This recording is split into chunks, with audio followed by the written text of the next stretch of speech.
Hujambo mpenzi mtazamaji wa AGR News, ni wakati wa kukuletea habari kwa kiukamilifu, na haya ni baadhi ya yale tumekuandalia. Wahudumu wa afya wagoma katika kaunti ya Eldoret.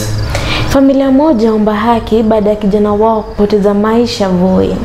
Mwakilishi wa wodi Polangwe ameomba mgao wa fedha ulionakiliwa katika ripoti ya PPI kuongezwa kwa wodi. Hujambo na karibu, jina langu ni Tabitha Mosiemi. Nami ni Dennis Zadok. Wahudumu wa afya katika taasisi ya damu katika kaunti ya Eldoret wameanza mgomo wao rasmi. Hii ni baada ya matakwa yao kutoafikiwa. Wakizungumza na waandishi wa habari, wahudumu hao wa afya walilalamika mazingira mbaya ya kazi pamoja na kutopandishwa vyeo. Tena sana. Kwa majina naitwa Festus Koech, na hudumu katika kituo hiki cha Blood Transfusion Center ambayo ni regional ya Eldoret, na shida ni kuwa tangu katusi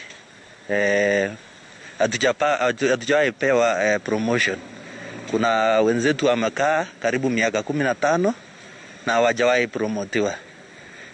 Jambo la pili, pia kuna wengi wetu wamesoma, hata wako na shahada, wengine wako na masters, na waliajiriwa kazi wakiwa na certificate, lakini hati mpaka sasa hivi sasa bado wanalipwa kulingana na ile certificate walikuwa nayo, na wamekaa miaka hizo zote. Tunaenda shule, hakuna mtu amerecognize. Wengine walikuwa na diploma, wako na degree, sasa hizi wako na masters, lakini hawajafanyiwa redesignation.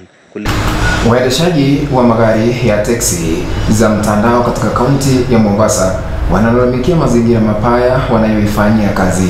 Kulingana na waendeshaji hao, mapato yao yanaendelea kupungua kila wakati, jambo ambalo wamelisema kuwa ni la hasara kubwa kwao, huku wengi wakisema wamekuwa wakitegemea biashara hiyo kupata kipato cha kila siku.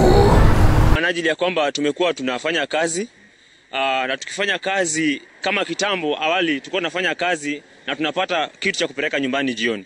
Lakini kwa sasa hizi applications ambayo ni Uber na Bolt wameharibu hii biashara kabisa. Kwa sababu gani? Wao wanafanya competition ya bei.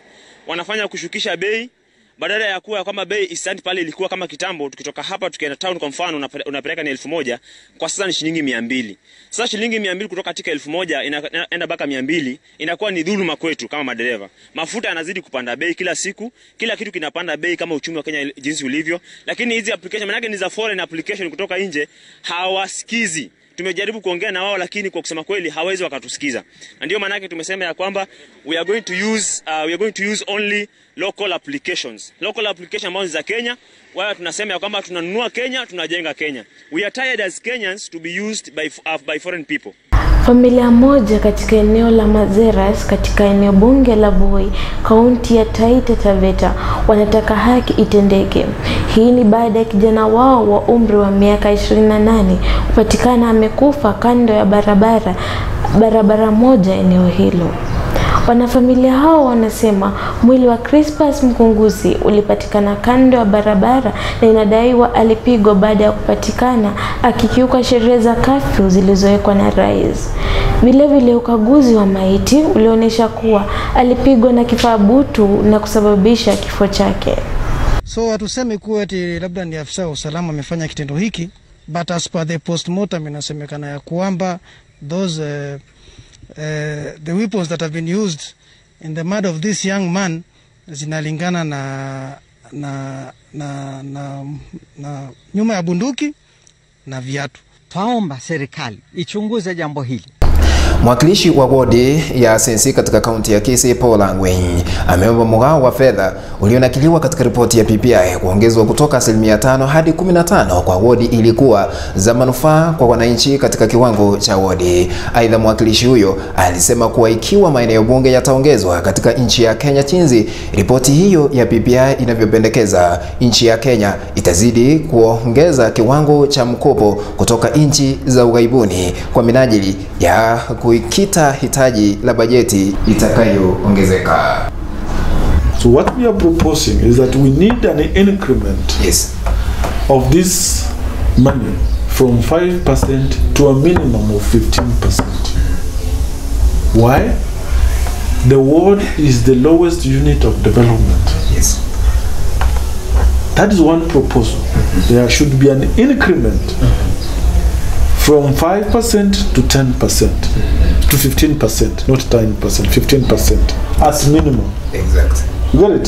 So that the governor and his executive remains with at least 20%. This will enable the governor to only restrict himself to projects that run across the county. Even the country, as a country, Kenya, yes, will continue borrowing. We have not seen anything more. We are going to be borrowed. We are going to borrow and we will be borrowed. We are going to borrow from China, we are going to borrow from US, we are going to borrow, and thereafter we will be borrowed. As Kenyans. As Kenyans. Why? We will be unable to service those monies that we have borrowed over the years. Kia hapo mpenzi mtazamaji, tunahitimisha habari za leo. Hadi hapo kesho, inshallah. Jina langu ni Tabitha Musiemi. Nami ni Dennis Zadok.